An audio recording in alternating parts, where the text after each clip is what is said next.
Hi! Do you want to know how I made this delicious, stretchy, soft white bread? Oh my god! Alright, then make sure you watch till the end. Let's dive into it.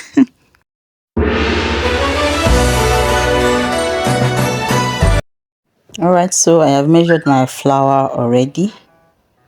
So now I'm going to measure out half cup of flour from the 600 gram of flour. The full recipe will be in the description section. So this is to prepare our Tanghzong. So half cup of flour is about 50 gram of flour. So I'll pour it in a container and then I'll measure about 1.5 cup of milk for our liquid. So but if you don't have milk, this is coconut milk. If you don't have coconut milk, you can as well use water. So you have to keep stirring until it dissolves. You can add a little quantity of the water or the coconut milk first to dissolve it before you add the remaining one. So make sure it is well dissolved and there are no lumps in it. You see.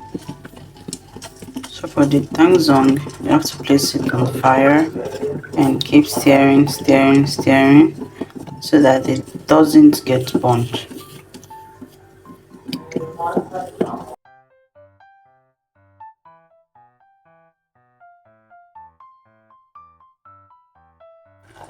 And see that it has started having bubbles. So when you start seeing the bubbles, you just off it because it must not overcook. You just allow it cook for a few seconds, then you off it. Our Tanghzong is ready. So make sure the Tanghzong is completely cool before using it. You can place it in the fridge or place it in room temperature water. Alright, so while our Tanghzong is cooling down, so we prepare our flour. So I added about 3.5 tablespoons of sugar. I add my salt and vanilla flavor. Then 2 tbs of milk powder. So then you incorporate everything. Mix it together very well.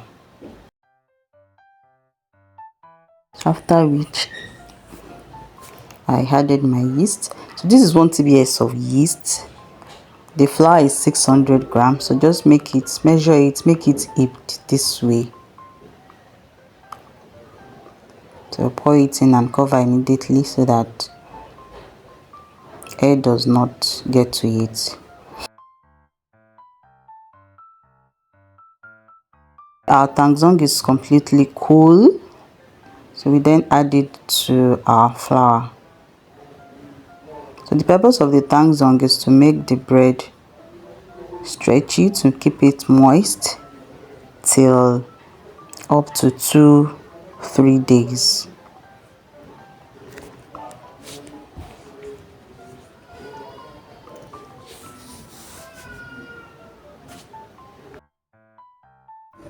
So after adding our Tanghzong, so I'm going to add in 1 egg.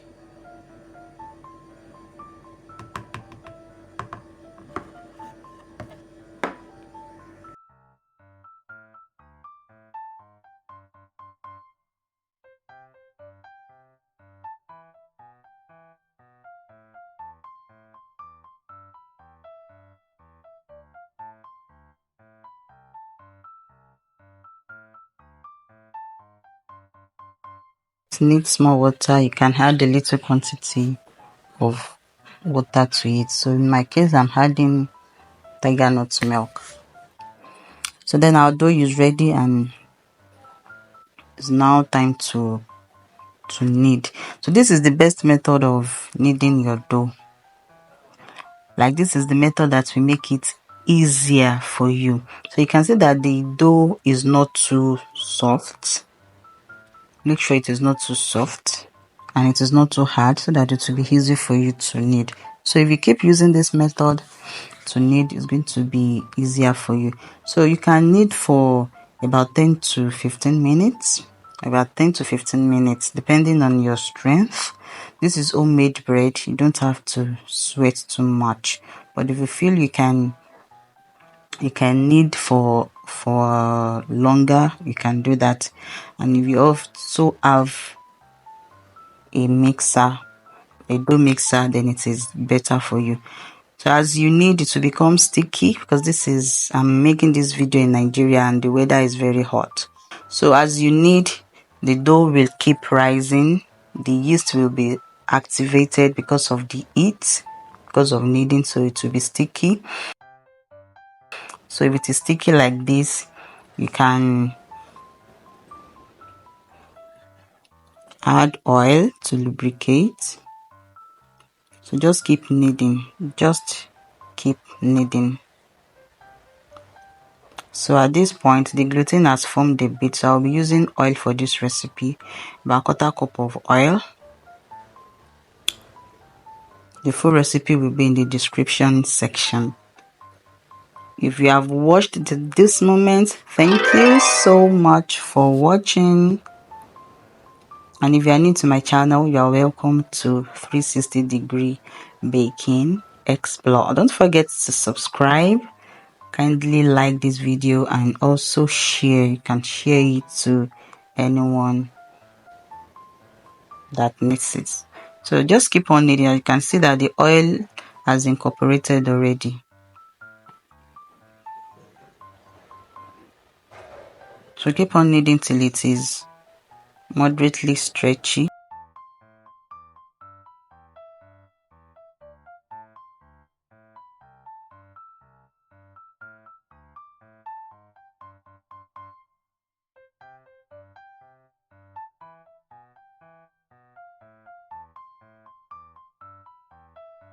Another method of making your kneading easier is for you to pick and drop. Just bang it on your work table. That way the gluten can form easily too.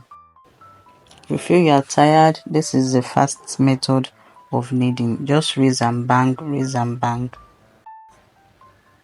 You can see that the gluten has formed to some extent with this test I'm showing right now.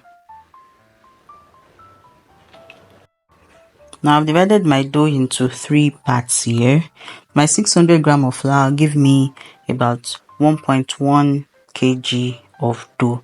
So the quantity of flour, your dough should be double the quantity of flour or minus 100 or 200 gram.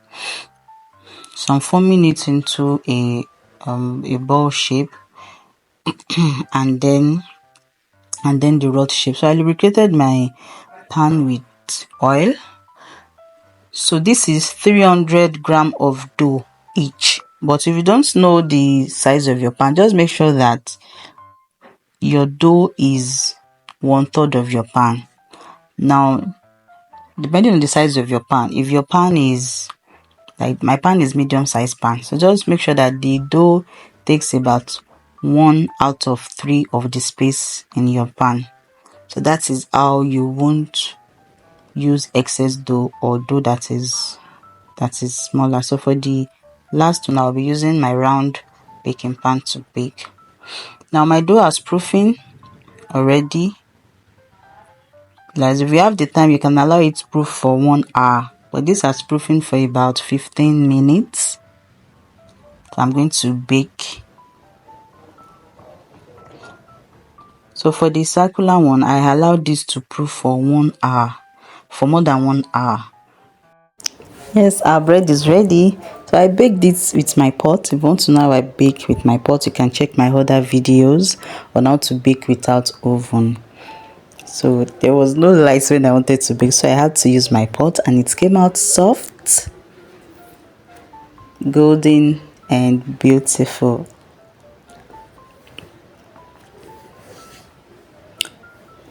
You can see our succulent bread is ready. Please don't forget to like this video, don't forget to subscribe, and make sure you watch my other amazing bread recipes. So thank you so much for watching. See you in my next video. Thanks so much for watching. And for the one that I baked in the round pan, you can see it too.